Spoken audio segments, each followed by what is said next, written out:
પૂર્વ મુખ્યમંત્રી વિજય રૂપાણીએ પણ રાજકોટમાં પતંગ સાથે પરિવાર સાથે ઉત્તરાયણ મનાવી। ન્યૂઝ 18 ગુજરાતી સાથેની વાતચીતમાં રૂપાણીએ કહ્યું કે હાલ કોંગ્રેસની પતંગ ગોથા ખાઈ રહી છે અને નરેન્દ્રભાઈ મોદીનો પવન ફૂંકાઈ રહ્યો છે।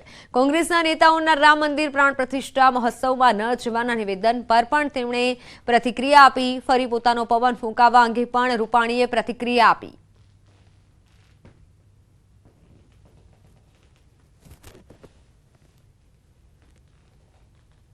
मकर संक्रांतिना पवित्र दिवसे सौप्रथम तो बधाने खूब खूब शुभकामनाओं पाठवुं छुं।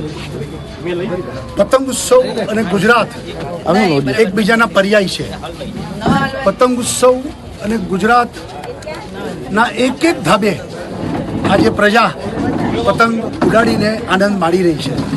आज सदनसीबे पवने सारो छे, वातावरण सारू छे। अयोध्या में राम मंदिर बनवानो छे एनो पवन पण बरोबर जाम्यो छे અને સાથે સાથે મોદી સરકાર અને મોદીનો પવન પણ દેશભરમાં જામેલો જ છે। કોંગ્રેસની પતંગો ગોથા ખાઈ છે અને દોરોય ખલાસ થઈ ગયો છે એની પાસે, પતંગના ઠેકાણા નથી, દિશાવિહીન અને કોંગ્રેસ નેતૃત્વવિહીન છે અત્યારે। અને અત્યારે કોંગ્રેસની કોઈ પતંગની હેસિયત જ નથી। કોઈ તો હલવાના છે બરોબરના, કારણ કે મંદિરનો વિરોધ કર્યો, મંદિરના બનાવવા માટે કાર સેવકો ઉપર ગોળીઓ ચલાવી, અમારી સરકારો એને રામ મંદિરના મુદ્દે તોડી। એટલે હું એમ માનું છું કે કોંગ્રેસ તો બરોબરની ફસાણી છે। દેશ આખી રામ મંદિર રામમય છે, ત્યારે કોંગ્રેસ રામ વિરોધી તરીકે પ્રસ્થાપિત થઈ ગઈ છે। વિજયભાઈ કોઈ દી પોતાનો પવન ફૂંકતા જ નથી। ભાજપનો પવન સાથે અમે લોકો કામ કરીએ છીએ। ભાજપનો પવન ચોક્કસ ફૂંકાઈ રહ્યો છે અને હજી ફૂંકાશે। તો અરવલ્લીમાં ઉત્તરાયણ પર્વની ધામધૂમપૂર્વક ઉજવણી કરવામાં આવી રહી છે। રાજ્ય સરકારના મંત્રી ભીખુસિંહ પરમારે પણ ઉત્તરાયણ પર્વની ઉજવણી કરી। મોડાસા ખાતે ભીખુસિંહ પરમારે પતંગ ચગાવ્યા। તેમણે કહ્યું કે 2024ની ચૂંટણીમાં ભાજપનો પતંગ ભવ્ય રીતે ચગશે અને નરેન્દ્ર મોદી ત્રીજી વખત પીએમ બનશે તે નક્કી જ છે।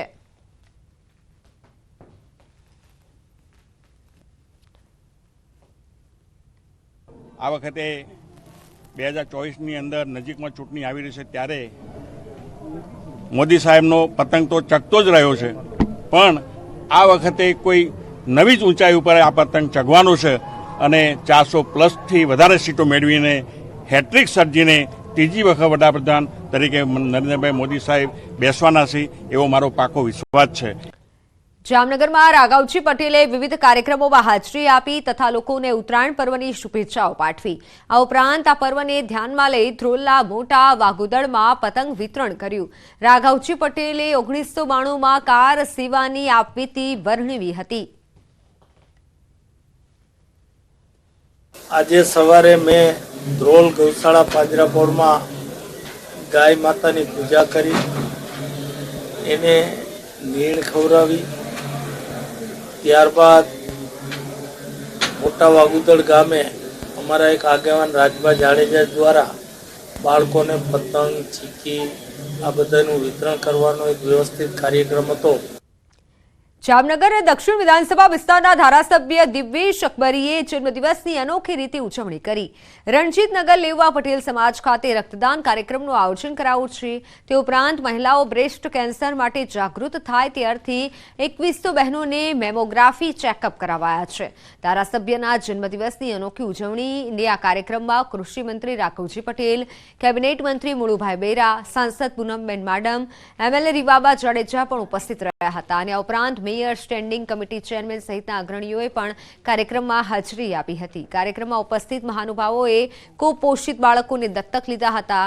જન્મદિવસની ઉજવણીના આ કાર્યક્રમમાં કાર સેવકોને સન્માનિત કરાયા હતા તથા અયોધ્યાથી આવેલા અક્ષત કળશનું પૂજન પણ કરાયું હતું। આજે ઉત્તરાયણનો પવિત્ર તહેવાર છે, ત્યારે જામનગરના ધારાસભ્ય દિવ્યેશ અકબરીનો જન્મદિવસ પણ છે, ત્યારે ધારાસભ્યએ પોતાના જન્મદિવસની અનોખી ઉજવણી કરી છે। સેવા કાર્યોથી તેઓ ઉજવણી કરી રહ્યા છે। હાલ જે પ્રકારે આપ દ્રશ્યો જોઈ રહ્યા છો, પટેલ સમાજ ખાતે સવારથી જ રક્તદાતાઓ મોટી સંખ્યામાં ઉમટી રહ્યા છે અને રક્તદાન કેમ્પ પણ યોજાઈ રહ્યો છે। આપણી સાથે ધારાસભ્ય પણ અહીં છે, જોઈ શકો છો। શુભેચ્છકો એમને શુભેચ્છાઓ આપી રહ્યા છે, એની સાથે સીધી વાત કરીશું। શું કહેશો દિવ્યેશભાઈ, આજ જન્મદિવસ ને ઉત્તરાયણનો પવિત્ર તહેવાર બંનેનો શુભ સમન્વય અને કેવી ઉજવણી? મારો આજે 47માં જન્મદિવસ પ્રસંગે હું ધારાસભ્ય બન્યા બાદ આજે મારો બીજો જન્મદિવસ છે. પહેલા જન્મદિવસની અંદર સેવા પ્રકલ્પમાં મેં મારી વિધાનસભામાં આવતા સંપૂર્ણ કુપોષિત બાળકો છે તેને સુપોષિત કરવા માટેનો અર્થાત પ્રયત્ન કર્યો અને એના પરિણામ સ્વરૂપે મને 1 વર્ષની અંદર 386 બાળકોને મેં સુપોષિત મારા તરફથી કર્યા. એ જ રીતે આ વર્ષે પણ નવા કે મારી વિધાનસભામાં કોઈ પણ કુપોષિત બાળકો હોય તેને દત્તક લેવાનો પ્રયાસ. બીજું આજે પણ બ્લડ ડોનેશન કેમ્પ અને કેન્સરનું પ્રમાણ દિન પ્રતિદિન વધતી રહ્યું છે ત્યારે બહેનોમાં બ્રેસ્ટ કેન્સર થાય ન થાય અને અગાઉથી જાણ થઈ જાય તેના માટે મેમોગ્રાફી 2100 બહેનોને છે તે મારા તરફથી હું કરાવી દઈશ કે જેથી બહેનોને જાગૃતતા આવે કે મેમોગ્રાફી વસ્તુ એવી છે કે નાનામાં નાનું શરૂઆતના સ્ટેજમાં હોય તો ખબર પડી જાય છે કે જેથી દવાથી અને કે નાની સર્જરીથી મટી જાય છે. નકર બહેનોને છે ચોથા કે 5મા સ્ટેજમાં ખ્યાલ આવે છે. અમુક બહેનો પણ જાન પણ ગુમાવે છે. એટલે એના અનુસંધાને આ 5 તારીખથી મેમોગ્રાફી મેં ચાલુ કરાવેલ છે. એ જ રીતે અયોધ્યામાં જે કાર સેવક તરીકેની ફરજ બજાવી હતી એવા 47 કાર સેવકોનું પણ આજે સન્માનનો કાર્યક્રમ રાખેલ છે. એમાં જ વિવિધ 4 કાર્યક્રમો રાખેલ છે અને બ્લડ ડોનેશન કેમ્પમાં પણ અત્યારે સારો માહોલ છે. એટલે એ જ રીતે મારા જન્મદિવસની ઉજવણી કરી રહ્યો છું. સેવા કાર્યોથી જન્મદિવસની ઉજવણી કરવામાં આવી રહી છે. સવારથી જ અહીં મોટી સંખ્યામાં રક્તદાતાઓ પણ ઉમટી રહ્યા છે. રાજકીય નેતાઓ ઉપરાંત તેમના શુભેચ્છકો દ્વારા શુભેચ્છાનો ધોધ પણ ભરી રહ્યો છે. ત્યારે ઉત્તરાયણના પર્વ નિમિત્તે દિવ્યેશ અકબરી પોતાના જન્મદિવસની સેવા પ્રકલ્પોથી ઉજવણી કરી રહ્યા છે. કિંજલ કારસરિયા, ન્યૂઝ 18 ગુજરાતી, જામનગર. વડોદરા મેયર પિંકીબેન સોનીએ કરી ઉત્તરાયણની ઉજવણી. પોતાના પરિવાર સાથે પતંગ ચગાવી પિંકીબેને ઉજવણી કરી છે. ગરબાના તાલે પિંકીબેન ઝૂમ્યા હતા. ધાબા પર ઊંધિયું, જલેબી, ચીકીની પણ લિચ્છત માણી હતી. મેયર પિંકીબેન સાથે તેમના પતિ પણ ગરબે ઘૂમ્યા. આજે ઉત્તરાયણનો પર્વ છે ત્યારે સમગ્ર વડોદરા શહેરની કમાન જેમના હાથમાં છે એવા મેયર પિંકીબેન સોની જે છે તેઓ પતંગ ઉત્સવ જે છે તે મન મૂકીને ઉજવી રહ્યા છે. અને જોઈ શકાય છે કે વડોદરા શહેરના મેયર જે પિંકીબેન સોની છે તેઓ પોતાના પરિવાર સાથે જે પતંગ ચગાવી રહ્યા છે અને આજનો જે તહેવાર છે તેની મજા માણી રહ્યા છે. પિંકીબેન સાથે જ વાત કરીશું. બેન, શું કહેશો? આજે ઉત્તરાયણ છે, પરિવાર સાથે આમ તો તમને એટલો સમય મળતો નહીં હોય પરંતુ તહેવારમાં ભેગા થયા છો, પતંગ ચગાવી રહ્યા છો, કેવી રીતે ઉજવણી કરી રહ્યા છો?